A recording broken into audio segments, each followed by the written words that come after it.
Welcome back to another 40 Facts about the 40k universe. I am your host Gershwan, and you are watching One Mind Syndicate. Today we're talking about the Dark Eldar. This was a request from a ton of you guys, so let's get into 40 facts about the Dark Eldar.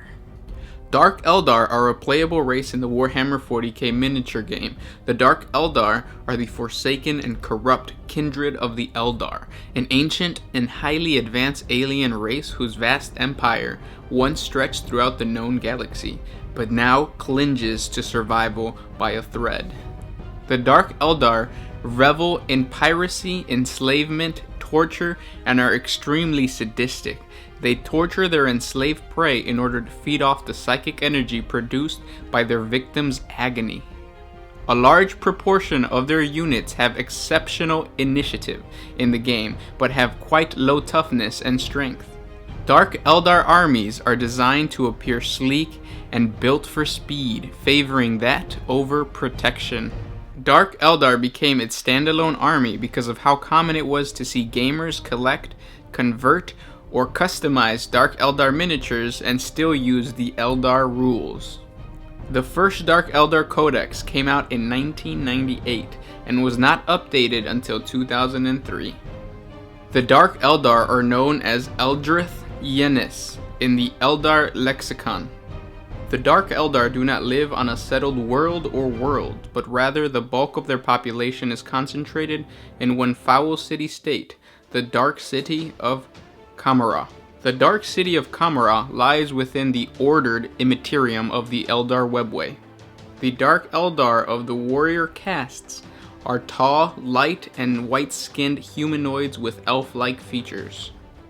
The skin is pale white because there is no true life-giving sun within their dark realm to provide color.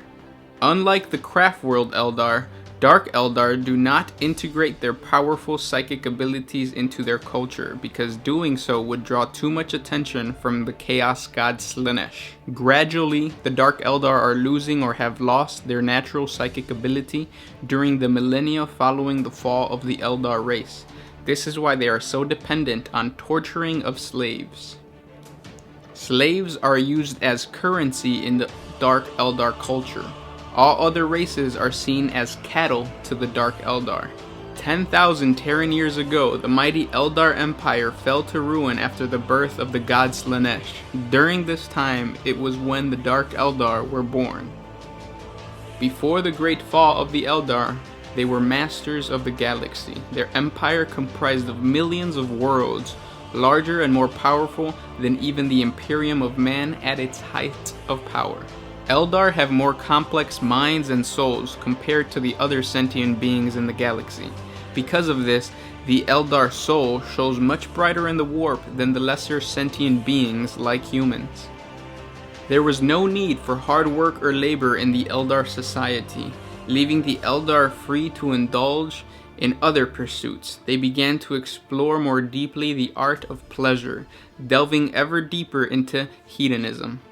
The era of this descent spanned over a millennia.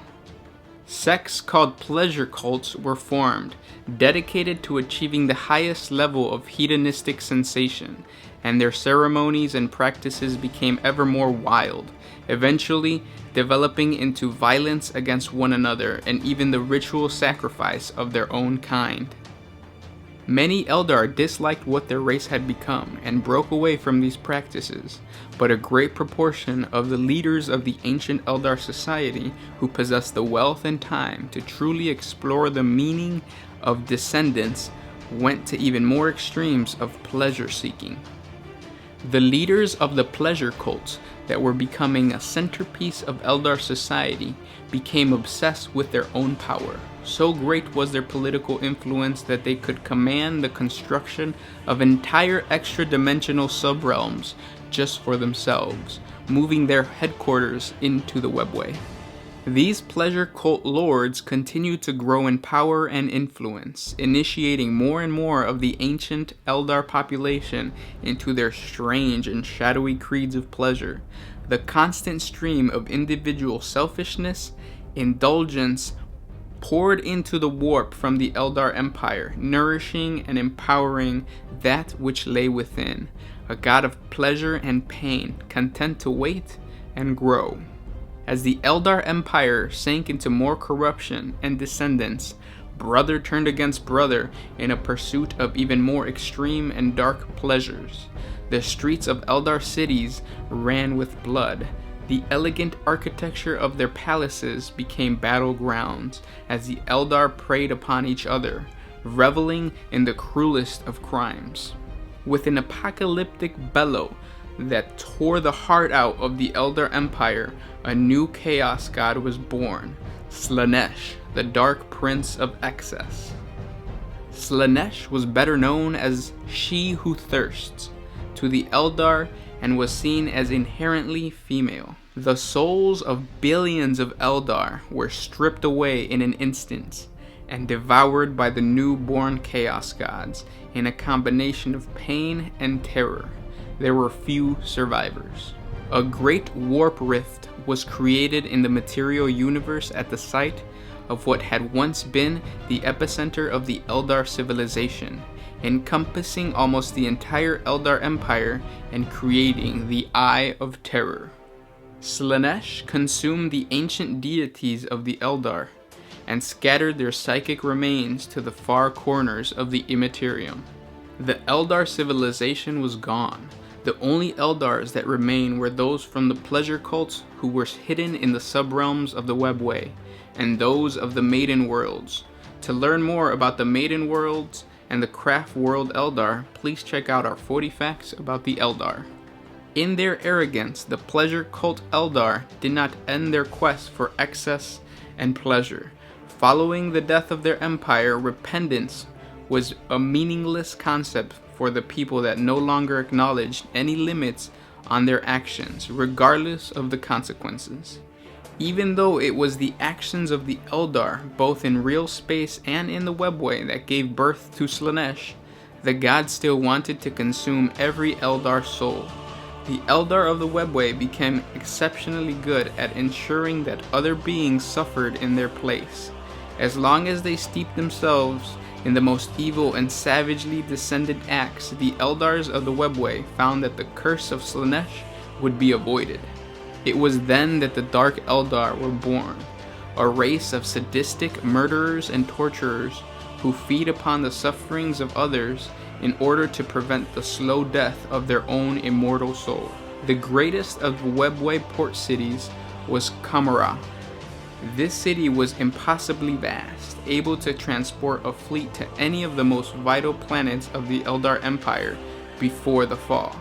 Because Commorragh had access to the flung corners of real space, this metropolis was the most important location in the entire Webway.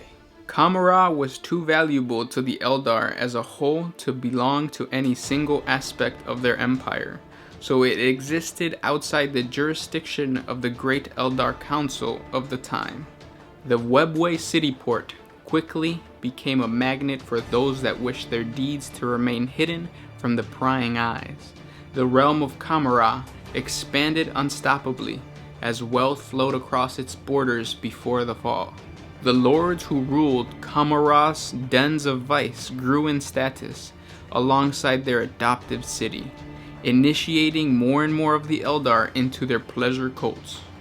After the fall, groups of pleasure cult survivors came together and laid the foundations of the vast new subrealm that would be named Commorragh, the Dark City, which was built on the foundations of the ancient Eldar port city of the same name.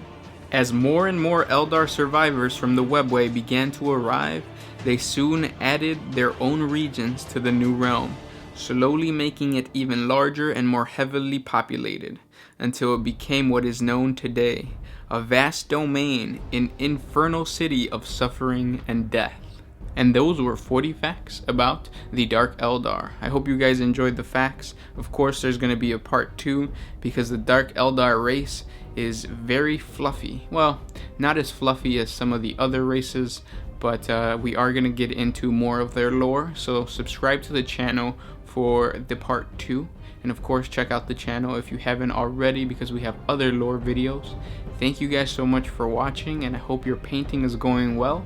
I'll catch you in the next video. This was Gersh1 with One Mind Syndicate signing out.